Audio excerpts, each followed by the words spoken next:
নমস্কার দর্শক বন্ধু, আশা করি সকলে ভালো আছেন।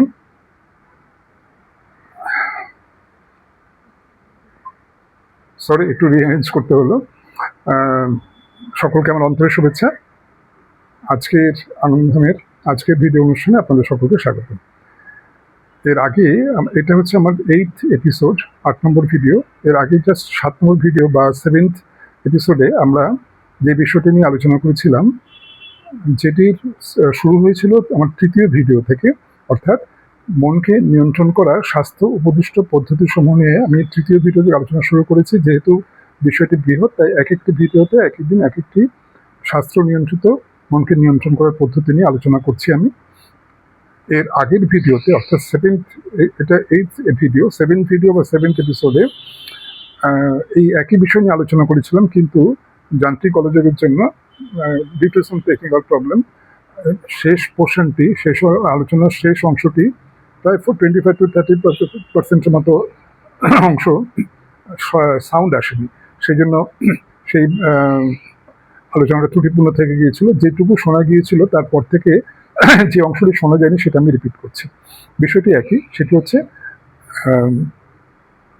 অটুট বিশ্বাস এবং শুদ্ধ ভক্তির দ্বারা মানুষ মনের মধ্যে প্রকৃতি থেকে যে অসামান্য শক্তি সংগ্রহ করতে সক্ষম হয়, তার দ্বারা অনেক বিপদ থেকে নিজেকে রক্ষা করতে পারে এবং অনেক অসামান্য সাফল্য অর্জন করে থাকে। যুগে যুগে এই ঘটনা চলে আসছে। এর সপক্ষে দুটি উদাহরণ, আমি 3টি উদাহরণ দিয়েছিলাম। একটি তো শোনা যায়নি due to some technical problem, যান্ত্রিক গোলযোগের জন্য, যার জন্য আমি ক্ষমা চেয়ে নিচ্ছি আপনাকে আমার এই অনিচ্ছাকৃত ত্রুটির জন্য। সেই দুটি যেগুলো উল্লেখ আছে আগের ভিডিওতে, অনুগ্রহ করে একটু কষ্ট করে দেখে নেবেন, শুনে নেবেন। সেই দুটি ছিল, আমি সংক্ষেপে কাজ করছি যাতে বুঝতে সুবিধা হয়। আদারওয়াইজ বিশদ আলোচনা এবং ব্যাখ্যা আছে আগের ভিডিওতে, অনুগ্রহ করে একটু দেখে নেবেন আগের ভিডিওতে। সেটি ছিল, একটি উদাহরণ ছিল মহাভারতের সেই অনেকেই যেটা আমরা জানি, প্রকাশ্য সভায় কৌরবগণ দ্রৌপদীকে যে অপমান করার চেষ্টা করেছিলেন এবং সেটি যে আলটিমেটলি ফলপ্রসূ তারা করতে হয়নি এবং সেই বিপদ থেকে দ্রৌপদী যে উদ্ধার পেয়েছিলেন, সেই ঘটনার উল্লেখ তার ব্যাখ্যা ছিল। আর এইটি তার কারণ, এই যে আজকে নিয়ন্ত্রণ পদ্ধতি, শাস্ত্র প্রতিশ্রুতি নিয়ন্ত্রণ পদ্ধতিটা নিয়ে আলোচনা করছি, এটাই তার কারণ। দ্রৌপদী সেটি অভ্যাস করেছিলেন এবং তার দ্বারাই সে বিপদ থেকে উদ্ধার পেয়েছিলেন। আরেকটি ঘটনা, জগজ্জননী শ্রীমা শারদামণি এর সমর্থনে, অর্থাৎ অটুট বিশ্বাস আর শুদ্ধ ভক্তির যে শক্তি, তারা যে মানুষ যে শক্তি মনের মধ্যে অর্জন করে থাকে, তার সমর্থনে একটি ঘটনার বর্ণনা দিয়েছিলেন তার শিষ্যদের। সেটির উল্লেখ করেছিলেন এবং তার ব্যাখ্যা করেছিলেন। সেটি অনুগ্রহ করে দেখে নেবেন আগের ভিডিওটি। আজকে যে পোর্শনটি মিস হয়েছে সেইটা আমি উল্লেখ করেছিলাম, কিন্তু ওই যান্ত্রিক গোলযোগের জন্য শোনা যায়নি। সেই উদাহরণটি দিয়ে অনুষ্ঠান শুরু ও শেষ করছি, কারণ ওই পোর্শনটা বাকি রয়েছে। আজকে শুধু সেই বাকি পোর্শনটির জন্যই আলোচনার ব্যবস্থাপনা। সেটি হচ্ছে, এক ব্যক্তি রোজ একদম প্রাতঃকালে যখন সূর্য উদয় হন, ঠিক সেই সময়টা আধা অন্ধকার থাকতে থাকতে উনি গঙ্গাতে গিয়ে গঙ্গা জলে, কোমর পর্যন্ত গঙ্গা জলে দাঁড়িয়ে সামনের দুহাত প্রসারিত করে প্রার্থনা করতেন বেশ খানিকক্ষণ ধরে, এবং প্রার্থনা হয়ে গেলে প্রার্থনা শেষে দুহাত দিয়ে সেই গঙ্গা জল পান করে তারপর তার প্রার্থনা শেষ করে ফিরে আসতেন। একদিন ঠিক সেইভাবেই রোজকার মতো সেই ব্যক্তিটি গঙ্গা জলে কোমর পর্যন্ত জলে দাঁড়িয়ে প্রার্থনা করছেন সামনের দুহাত প্রসারিত করে। আর আধো অন্ধকার, চারদিক ফাঁকা, শুধু গঙ্গার ঘাটের সিঁড়িতে এক ব্যক্তি বসে আছেন, প্রাতঃকালের প্রাকৃতিক সৌন্দর্য উপভোগ করছেন। এমন সময় যে ব্যক্তি প্রার্থনা করছেন তার ঠিক সামনে দিয়ে একটি মৃতদেহ ভেসে যাচ্ছে। দেখা গেল একটি মৃতদেহ ভেসে যাচ্ছে। সেই দৃশ্য দেখে যে ব্যক্তি গঙ্গার ঘাটে সিঁড়িতে বসেছিলেন, তিনি তৎক্ষণাৎ নাক সিটকে, নাক চেপে অ্যাবোর্ট টার্ন হয়ে সেই জায়গাটি ত্যাগ করলেন, সঙ্গে তৎক্ষণাৎ।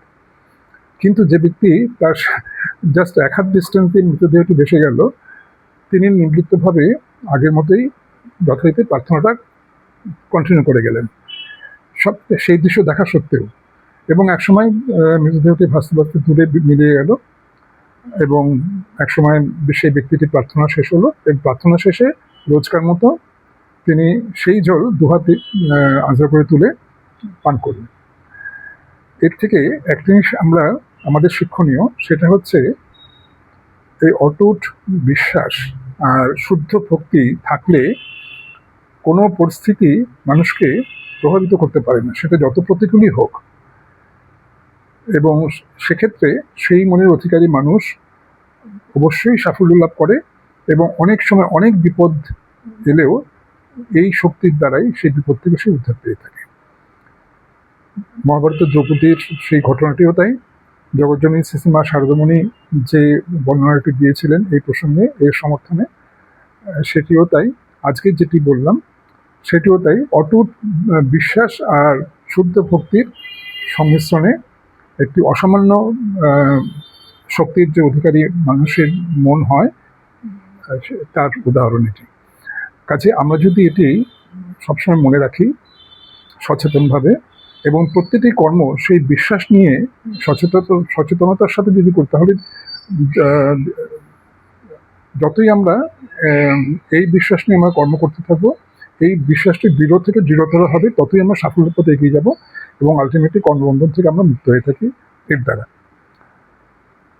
আমার আগের ভিডিওটি যারা দেখেন অনুগ্রহ করে দেবেন, এবং বিশেষ করে তৃতীয় ভিডিও থেকে, এটা তো এই তৃতীয় ভিডিও থেকে আমরা এই মনকে নিয়ন্ত্রণ করার যে শাস্ত্র উপদিষ্ট পদ্ধতিগুলো আছে সেগুলো উল্লেখ ও ব্যাখ্যা করছি।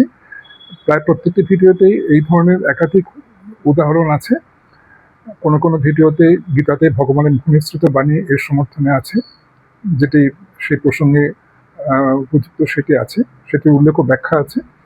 এবং প্রায় প্রত্যেকটি ভিডিওতে আমার এর আগের ওই সেরকম প্রত্যেকটি ভিডিওতে কোনো না কোনো শাস্ত্রবোধের বাণী বা উপদেশ এগুলোর উল্লেখ ব্যাখ্যা আছে। অনুগ্রহ করে আমার তৃতীয় ভিডিও থেকে সবকটা ভিডিও দেখে নেবেন, তাহলে আজকে আলোচ্য বিষয়টি বুঝতে সুবিধা হবে। অনিয়ন্ত্রিত মন হচ্ছে শিশুর মতো, আগেও আমরা এই ব্যাপারটি উল্লেখ করেছি।